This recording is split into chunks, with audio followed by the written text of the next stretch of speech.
Hey guys, this is Dustin at Team 1000X coming at you again with another video where we talk about the wild world of internet money. So this is today's daily crypto rundown where we talk about what you need to know in the world of crypto. And so some interesting developments in the last couple of days. Bitcoin is under attack, aka Bitcoin is at war. So what does that mean? Let's just go over it, kind of the backstory, what's been happening. We'll look at the charts and we'll kind of break it down, talk about why, and then what Bitcoin can do to like circumvent this issue going forward so that you guys kind of understand the full scope. So you can see here in CoinMarketCap that Bitcoin is down about $1,000 or so from its peak a few days ago. And that's pretty significant downturn for a couple of days, or just Bitcoin in general. It's just been on an uptrend recently. So why don't we just go ahead and open this up and we kind of just investigate like how much it's actually dropped in comparison to the rise. All right, so at its bottom yesterday, it was like actually the evening. It's probably while we were sleeping. You know, we're looking at about 5,700, somewhere like here-ish. I can't really focus in on it.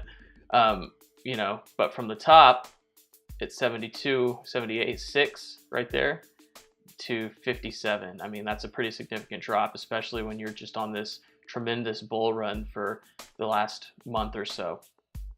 Or, I mean, you know, you could even say it goes back to here, just a little bit of a dip here and there. So very unexpected for Bitcoin, caught a lot of people off guard.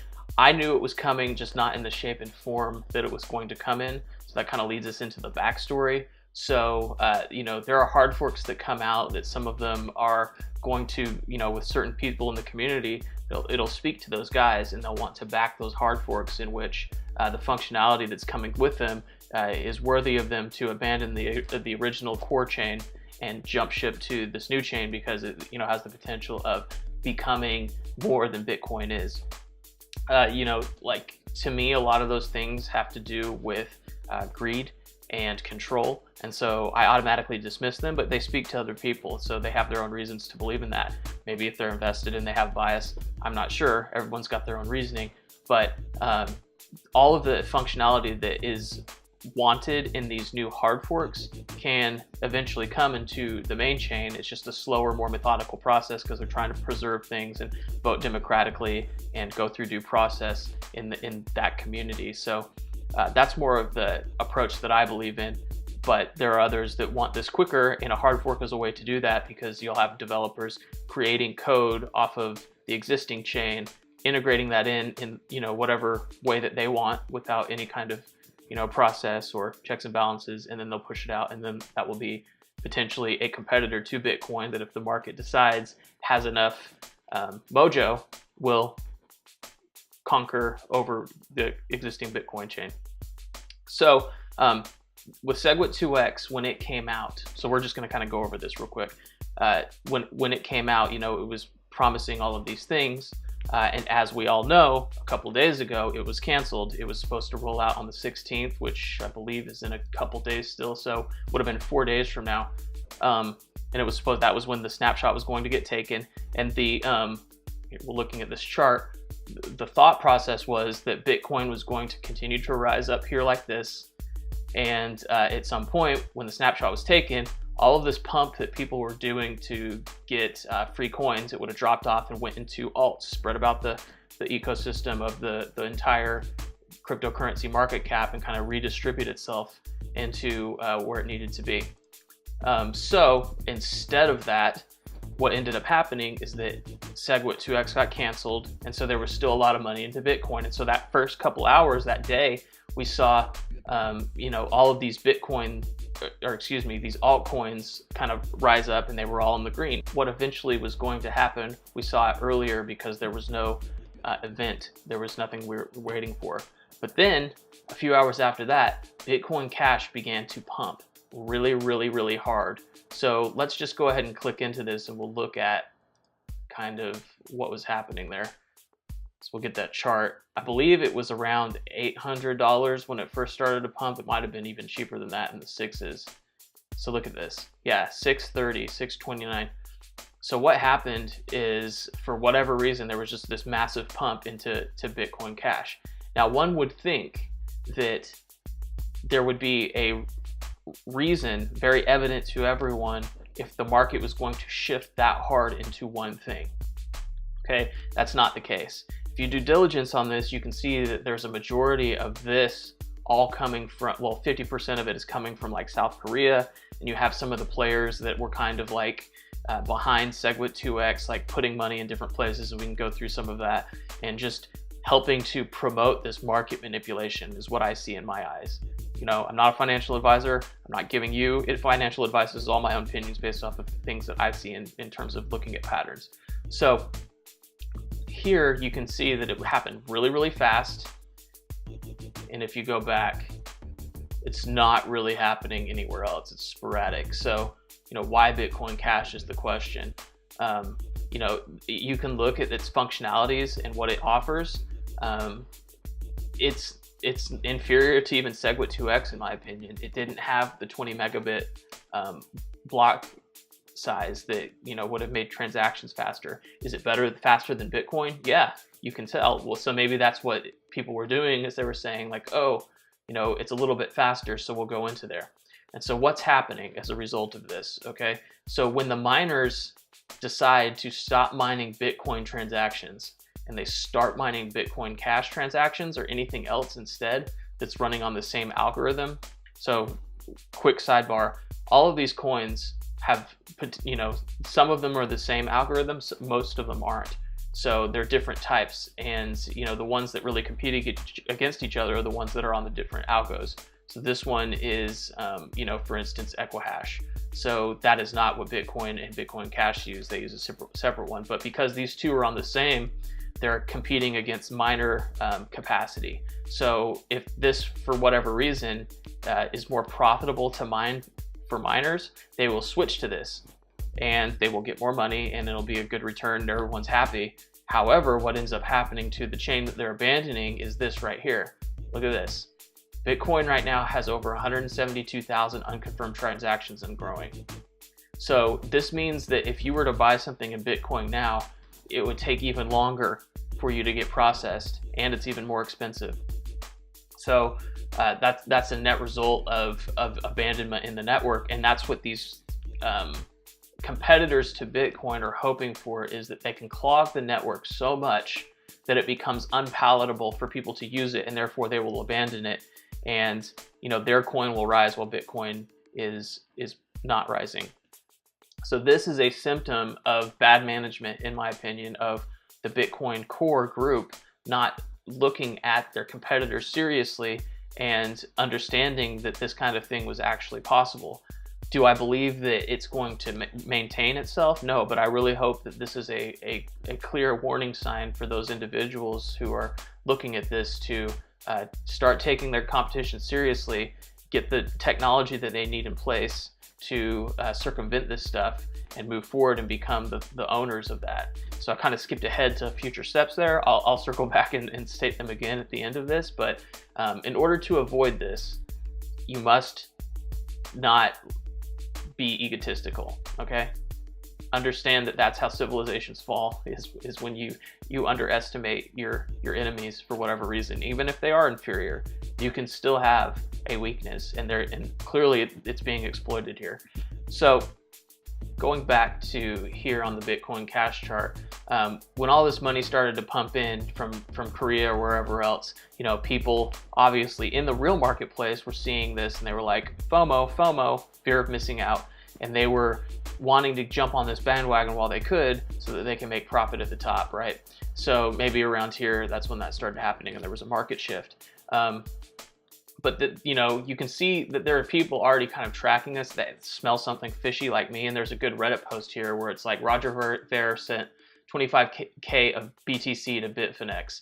Okay, so just for the sake of knowing the number, 25K BTC when he sent this was about $150 million. So what someone did is they looked at his address on bitcoin.com on a vote thing that he did. We'll just open that up here. And then they traced it to a recent transaction where he sent this money to Bitfinex and parked it. So did he spend it? Did he buy anything? No. But when you send $150 million to a certain place as though you're about to make a move, that's going to indicate to people who are watching you that you're about to do something, whether you do or not, right? So it was definitely a manipulative move to promote the push of Bitcoin Cash against the downturn of Bitcoin. So stuff like that is just real shady. And to me, it doesn't really matter, because in the end, the best technology is going to play itself out.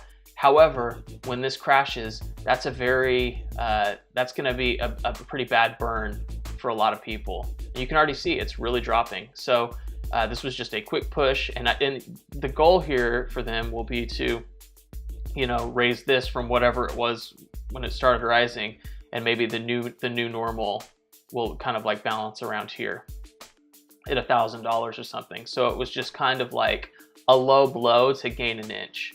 People like that really disturb me personally. So those are just black hat tactics that I'm not interested in promoting. And when I see it, it helps me understand kind of what is the motive behind a lot of these types of guys. So anyway, moving forward. So we kind of went over it just a little bit, but let's get into the why. Why would somebody or a group of people have incentivization to pull off something like this? So Bitcoin itself is a decentralized system, and people who missed out on kind of gaining the control of that system early on are now looking to have control of that. So if you can usurp the Bitcoin brand with a similar yet like less democratic technology, that's a prize that's far greater than just money, right? So there's people that are interested in that and controlling that. And we won't get into the who's or whys, because it's all speculation, because there are people out there who want to take this and kind of run it themselves and keep it from the hands of the people. So there's those types of players who are probably already really wealthy, and it's really more of just a power move, because once you have everything in the world, what's left, right? It's power infighting, right? And then you have the people that are kind of lesser than them, that haven't gotten the ultimate wealth that they want yet, and so then they're in it just for the greed. So kind of two tiers that run this stuff. But whenever there's a system that's working, there's always a entropic force to try to degrade it in some way, so that there's personal gain, or even just the thrill of chaos. It's just a thing. People have been doing it for years, and they get their jollies from destroying stuff. So let's just go back to the future steps real quick. Bitcoin group as a core, if they're interested in having this be preserved long term, right, they've got to come up with a way that is more conducive of democratic discussion, but not getting caught up in the weeds. And not everything has to be so religious to them. Why not just run it in some way that's slow but still moves forward? Like you base it off of like a democratic government situation where people are just voting, and it's less about just taking your sweet time, because you have dogs nipping at your heels all day long. So why don't we come up with a way that's a little bit more forward thinking as far as getting some of the technology that's necessary, that will circumvent these players from coming up and trying to offer a better substance to somebody. Instead of like giving them meat, it's just crack, right? And then they just once they're addicted, they have their high, and then they drop, and then they can't function anymore because all of their monies are gone. So do that, then stay on top of the tech arms race, and don't be complacent, and stop underestimating your enemies, because there are many, and if you get cocky, this is the kind of stuff that happens. So will I think this will last? No. I probably will start tapering off in about 5 hours from now. There's going to be, it's already tapering off, but there's going to be a recalculation of the difficulty in the blockchain for Bitcoin, where this is actually going to be a lot more profitable to mine at that point once we hit that. So the miners will start shifting back over from Bitcoin Cash into Bitcoin again, and it will start to stabilize. And but I don't think that this is going to like just taper off immediately. It'll probably take a few days, but I hope this serves as a lesson. And if anyone in those positions is listening, I wish, please take this as a warning of what's to come and do something smart about it within your organization. Well, anyway, guys, this is going to be me for today's daily crypto rundown. Hope this was informative. If you thought it was, hit the like button, subscribe, share. In the description box below, there are links that we're using on this channel to have investments. And if you're interested in getting involved with any of those platforms, I've got lots of videos on them you can watch. But if you want to sign up, send me an email. I will walk you through personally of what we're doing on how we're using this to generate income for ourselves. And from those lessons, you might be able to also apply that to your life and gain some of that also.